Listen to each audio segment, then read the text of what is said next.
व्यासपीठ पर विराजमान परम आदरणीय देवव्रत जी महाराज, हमारे सभी श्रद्धेय वरिष्ठ जन, सभी माताएं, महाराज जी के साथ आपके साथ पधारे हुए सभी विद्वज्जन, संगीत मंडली, हमारे सभी अनुजवत छोटे भाई, आपने श्रीमद् भागवत कई बार सुनी होगी, कई बार सौभाग्य मिला होगा, लेकिन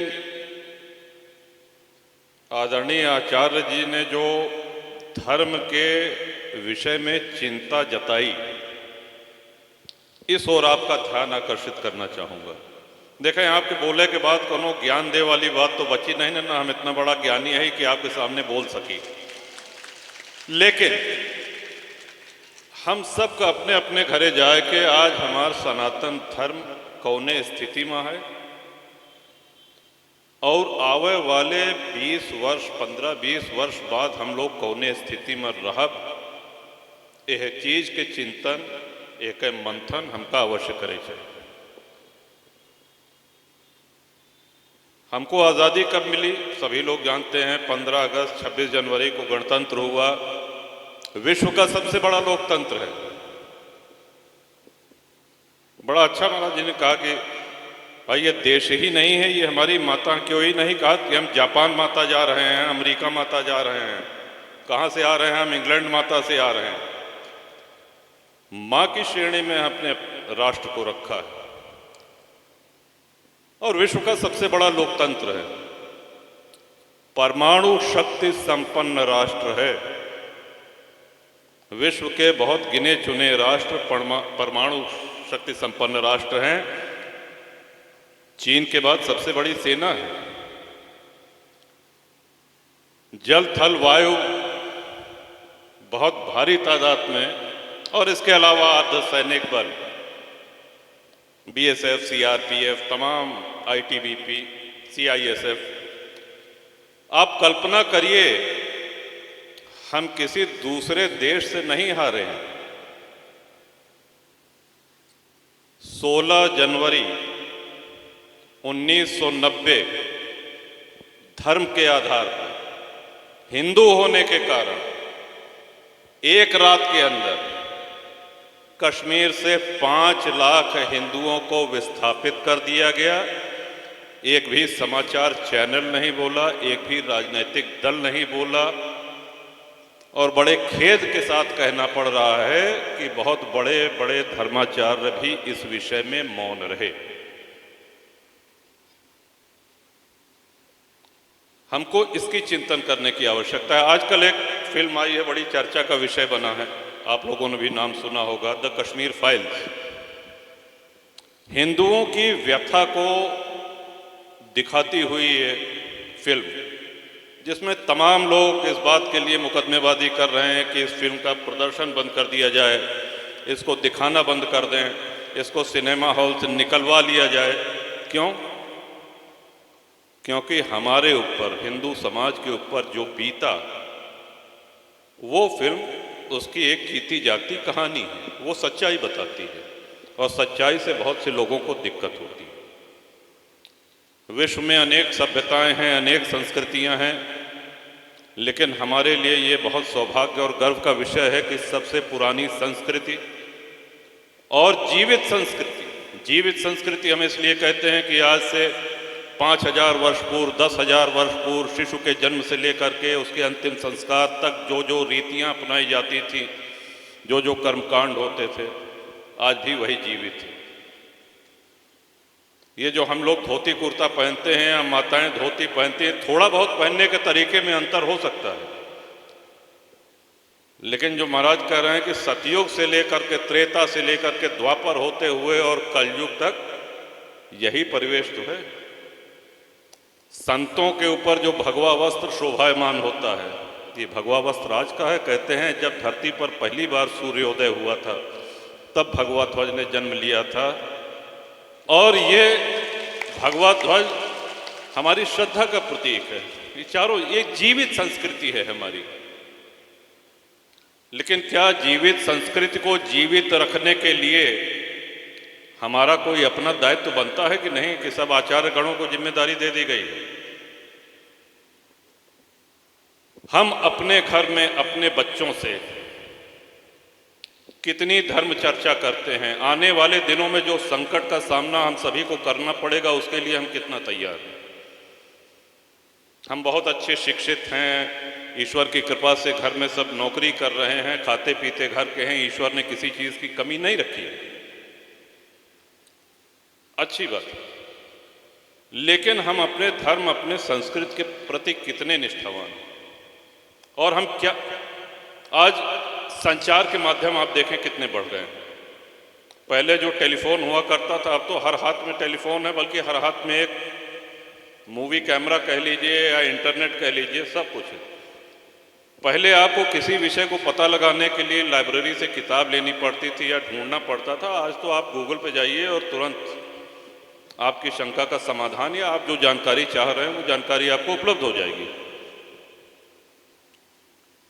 इस जानकारी में आप किस दिशा की ओर अपने दिमाग को मोड़ रहे हैं, खास तौर से हम अपने अनुजों से कहना चाहेंगे। ठीक है, मनोरंजन का एक थोड़ा सा समय रखिए, लेकिन ये भी याद रखिए कि विश्व में जितनी सभ्यताएं, संस्कृति हैं, सबसे अधिक सामूहिक नरसंहार ये हिंदुओं का हुआ। सबसे अधिक विस्थापन ये हिंदुओं का हुआ है। आदि शंकराचार्य ने जब 4 पीठों की स्थापना करी, इतने परम तपस्वी, त्रिकालदर्शी, जैसे उनको ये भान रहा हो कि भविष्य का भारत इतना ही बचेगा हमारा। आप देखें आज चारों श्रद्धेय शंकराचार्यों की पीठ है, वो देश के 4 कोनों में है। अब इसको और न सिकुड़ने दीजिए, बस यही विनती है। इसलिए कि भारत तभी तक धर्मनिरपेक्ष राष्ट्र है जब तक हिंदू बाहुल्य। हो सकता है कुछ लोग इसको कहने से कतराते हों, हो सकता है कुछ लोग इसको न कहते हों, लेकिन सच्चाई यही है। जो तथाकथित धर्मनिरपेक्षता है वो इसी कारण है क्योंकि बाहुल्य हिंदुओं का है। और इतिहास इसलिए हम सबको पढ़ना चाहिए कि हम उससे सबक लें। जो हमारे पुरखों के ऊपर बीता वो हमारी अगली पीढ़ी न झेले, इसके लिए हम सब लोगों को अपनी तैयारी, अपने पूरे मनोयोग से उसके लिए तैयार होना पड़ेगा। परिवार का विघटन हो रहा है। आप देखें कितने प्रेम से पहले एक आंगन में चारपाई पड़ती थी, पूरा घर परिवार हंसते खेलते रहता था। कहीं न कहीं ऐसा नहीं लगता है आपको कि जैसे शिक्षा बढ़ी, विज्ञान आया, वैसे वैसे हमारी बुद्धि भी संकुचित होती गई, भाई भाई के साथ नहीं रह सक रहा है, घर में अगर 2 बहुएं हैं तो उनको बंटवारा चाहिए, ये विडंबना है।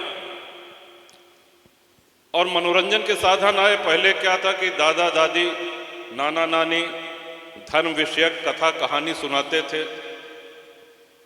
आज किसी को मोबाइल से फुर्सत नहीं है।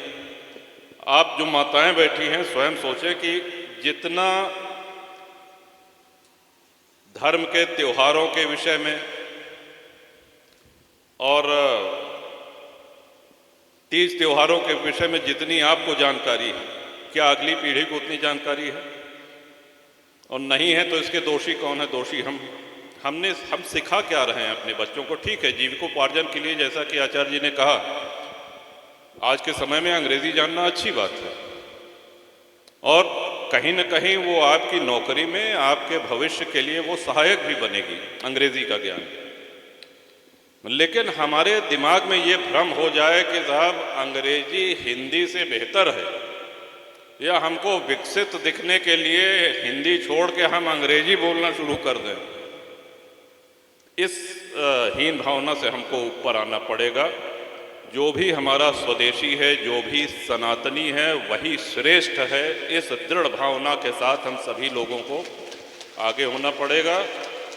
और जहाँ तक प्रभु की बात है। आप देखें, भगवान श्री राम राजपाट छोड़ दें,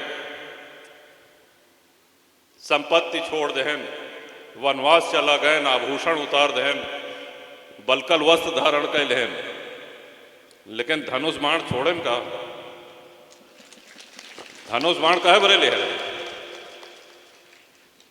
अरे भगवान श्री राम की बात जाने दीजिए, हनुमान जी महाराज का लहराते रहें बताओ, और वही गदा से कई जने का सुधार है। अगर गदा न हो,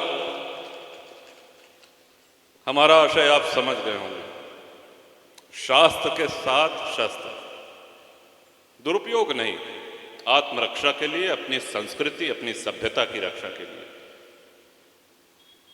ये हमारे वेदों में, हमारे धर्मशास्त्रों में कहा गया है।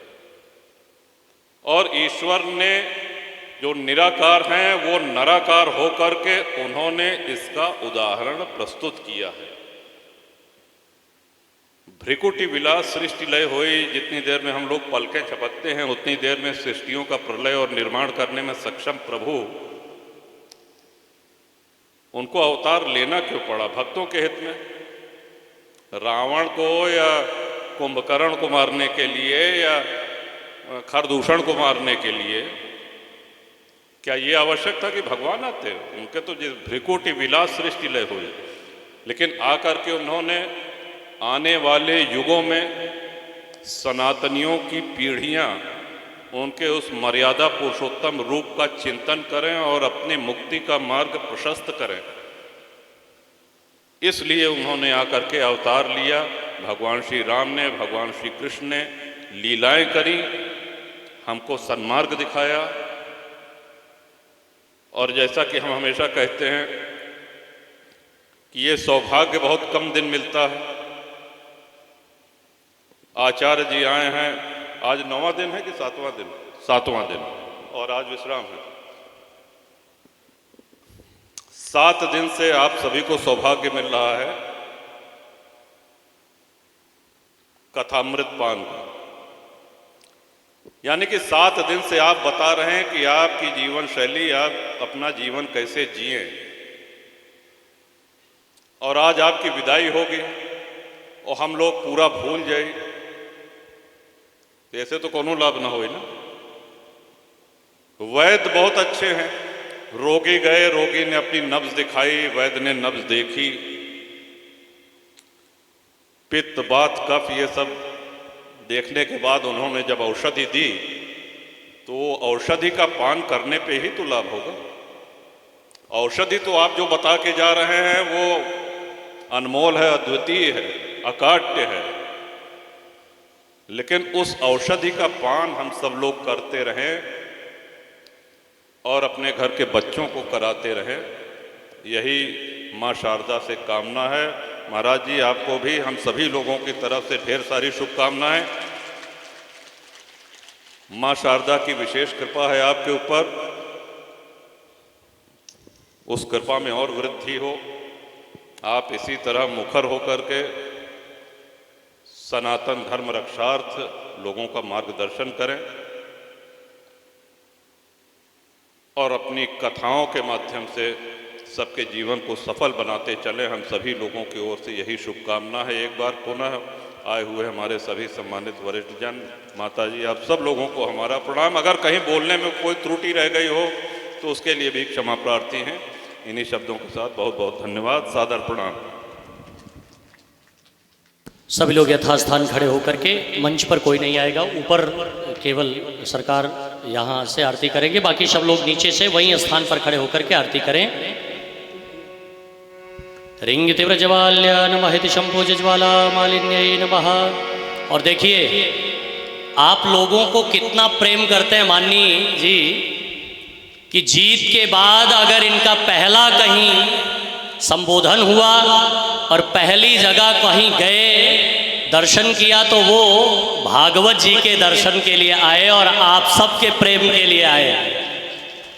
इतना आपको चाहते हैं ये, क्योंकि इस समय तो चुनाव सर पर है, तो नज़दीक है, तो व्यस्तता भी ज़्यादा है, लेकिन आपने इतना अमूल्य समय दिया तो मैं यहाँ उपस्थित सभी भक्तों की ओर से जो 7 दिन आपने पुण्य कमाया है, मैं चाहूँगा कि यही आशीर्वाद दें आप कि ऐसे आपका ओज, आपका तेज बना रहे, आप शतायु हों, दीर्घायु हों और हमेशा ऐसे स्वस्थ और नौजवान बने रहें।